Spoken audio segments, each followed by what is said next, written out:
ఉత్తరప్రదేశ్ ప్రయాగ్రాజ్ మహాకుంభమేళాలో అఘోరాలు మహిళా నాగసాధువులు సందడి నెలకొంది. ఈ నాగసాధువులు కుంభమేళా సమయంలో అందరి దృష్టిని ఆకర్షిస్తారు. కొన్ని లక్షల మంది నాగసాధువులు కుంభమేళకి వస్తున్నారు.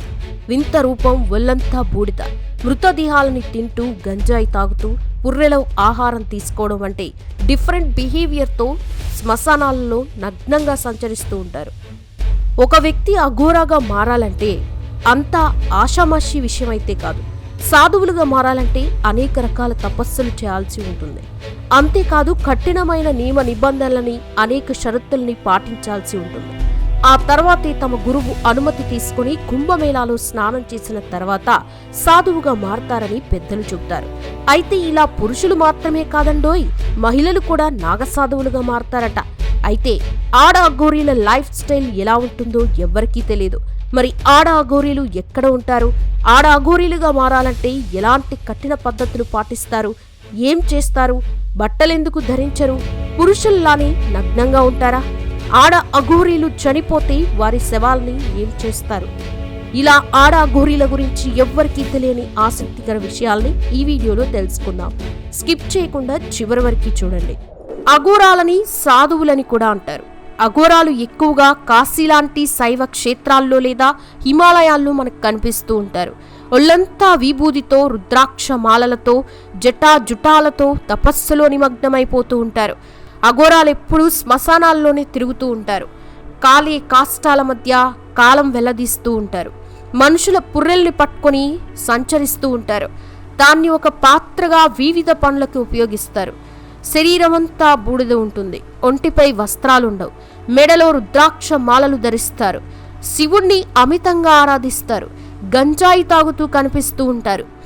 శవాలపై కూర్చుని ధ్యానం చేస్తూ ఉంటారు.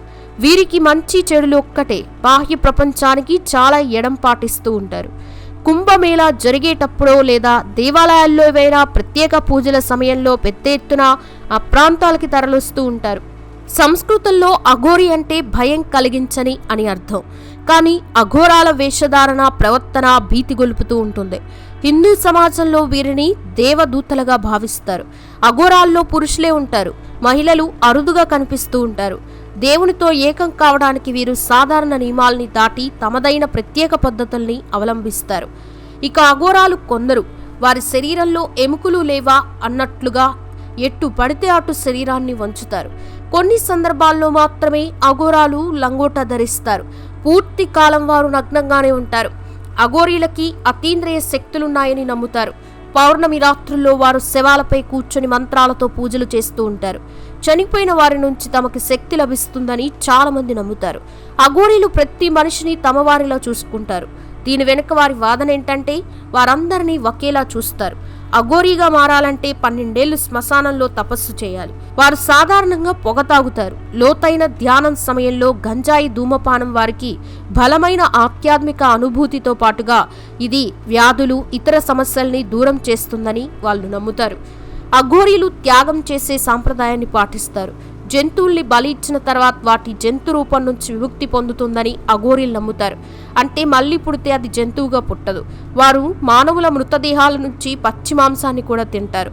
ఇలా చేయడం వల్ల తమ సాంకేతిక శక్తులు బలపడతాయని వారు నమ్ముతున్నారు.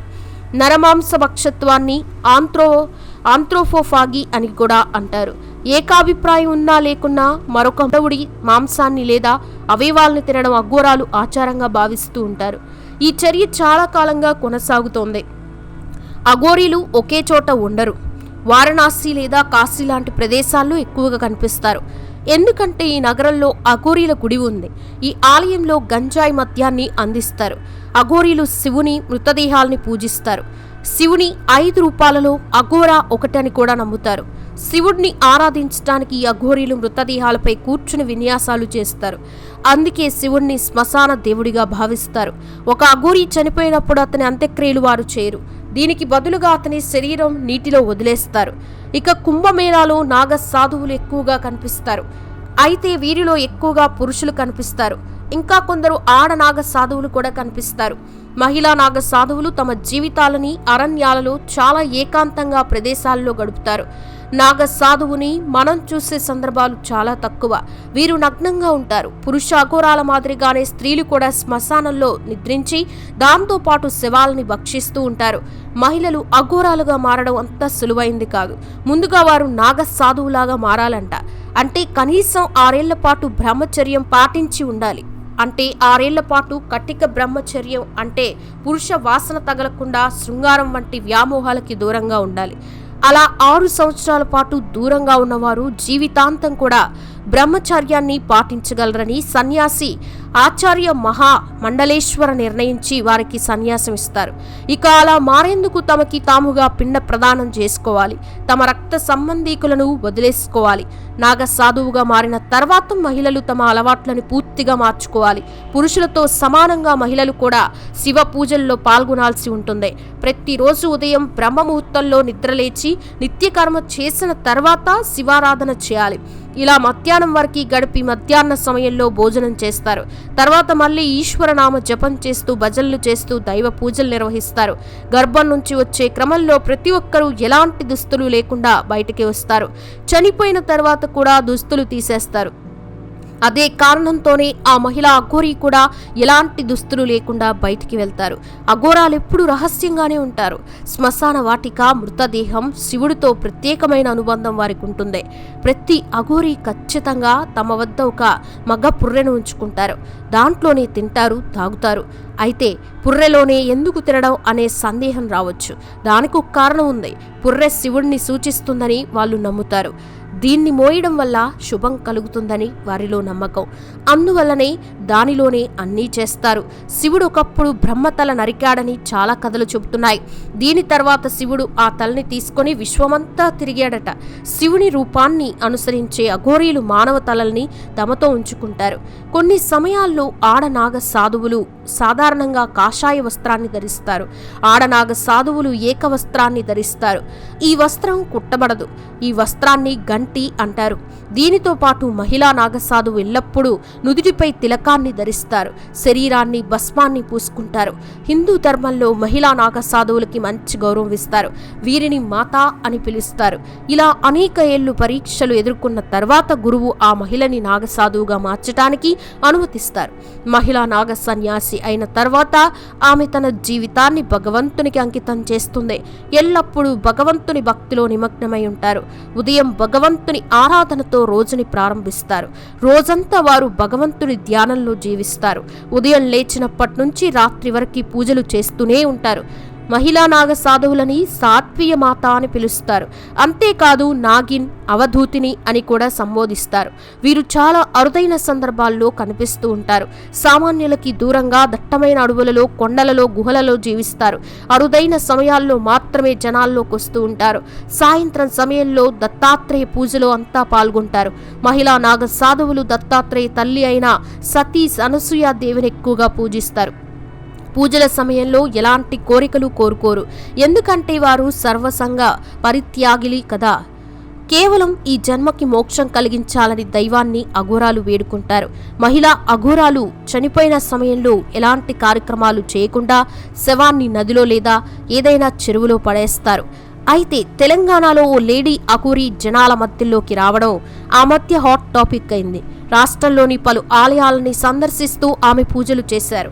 తన్ని తాను నాగసాధు అఘోరీగా చెప్పుకుంటూ సోషల్ మీడియాలో వైరల్ అయ్యారు. ఏపీ, తెలంగాణ రాష్ట్రాల్లో సంచరిస్తూ అనేక దేవాలయాలు దర్శించుకున్నారు. 2 తెలుగు రాష్ట్రాల్లో ఈమె చేసిన హల్చల్ అంతా ఇంత కాదు. పోలీసులు అడ్డుకుంటే ఆత్మార్పణ అనడం, పెట్రోల్ క్యాన్ బయటకు తీసి హల్చల్ చేశారు. ఏపీ పర్యటనలో శ్రీకాళహస్తి వద్ద అన్నంత పని కూడా చేసి చివరికి పోలీసుల చొరవతో వెనక్కి తగ్గారు. ఇంకా హిందువులు ఏకం కావడం లేదంటూనే ఆలయాలపై దాడులు నియంత్రించకపోతే ఆత్మార్పణ నిర్ణయానికి తాను కట్టుబడి ఉన్నట్లు మరోమారు ప్రకటించారు. 2 తెలుగు రాష్ట్రాల ప్రభుత్వాలకి వార్నింగ్ కూడా ఇచ్చారు. ఆడపిల్లలపై అఘాయిత్యాలు, ఆలయాలపై దాడులు ఆపడంలో ప్రభుత్వాలు తగిన రీతిలో స్పందించడం లేదని వాపోయారు. అయితే తెలంగాణ రాష్ట్రం మంచిర్యాల జిల్లాకి చెందిన ఈమె 7 ఏళ్ల వయసులో తన గురువు అఘోరీ దీక్షనివ్వడంతో హిమాలయాలకెళ్లిపోయానని, ప్రస్తుతం 27 ఏళ్లని, తాను 18 శక్తి పీఠాలు, 12 జ్యోతిర్లింగాలు దర్శించుకోవడం జరిగిందని తెలిపారు. తన గురువు కాశీ విశ్వనాథ్ ఆధ్వర్యంలో తాను అఘోరీగా మారినట్లు చెప్పారు. తన గురువు అఘోరీ దీక్షనివ్వడంతో హిమాలయాలకు వెళ్లిపోయారట. తాను 18 శక్తిపీఠాలు 12 జ్యోతిర్లింగాలు ఇప్పటివరకు దర్శించుకున్నారట. అఘోరీ నాగసాధు 2 దీక్షల్ని తాను పూర్తి చేశారట. ఏండ్ల తరబడి హిమాలయాల్లో తపస్సు చేశారట. అందరి మాదిరిగా చదువుకునే అవకాశం లేదని, అయితే దైవకృపతో దేశంలోని ప్రముఖ భాషల్ని అర్థం చేసుకోగలుగుతున్నానని, మాట్లాడగలుగుతున్నానని అఘోరీ మాత చెప్పింది. గురువు అనుమతితో సనాతన ధర్మ పరిరక్షణకి హిమాలయాల్లోని కేదార్నాథ్, కైలాష్ పర్వతాలను వీడి జనసంచారంలోకి వచ్చి 5 ఏళ్లుగా దేశంలో పర్యటిస్తున్నారట. మరో 25 సంవత్సరాలు మాత్రం తాను భూమిపై బతుకుతానని చెప్పారు. అప్పటిదాకా సనాతన ధర్మ సంరక్షణకి పాటుపడతానని అన్నారు. సనాతన ధర్మం ప్రమాదంలో ఉన్నందున అఘోరా నాగ సాధువులు తపస్సు నుంచి బయటికి వచ్చి దేశంలో సనాతన ధర్మ పరిరక్షణకి, లోక కళ్యాణం కోసం పర్యటిస్తున్నారు.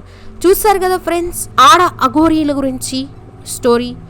మరి మీరేమనుకుంటున్నారు? కామెంట్ సెక్షన్లో కామెంట్ చేయండి. వీడియో నచ్చితే లైక్ చేయండి, షేర్ చేయండి. ఇలాంటి మరెన్నో ఇంట్రెస్టింగ్ వీడియోస్ కోసం మన ఛానల్ని సబ్స్క్రైబ్ చేసుకోండి. Thanks for watching this video.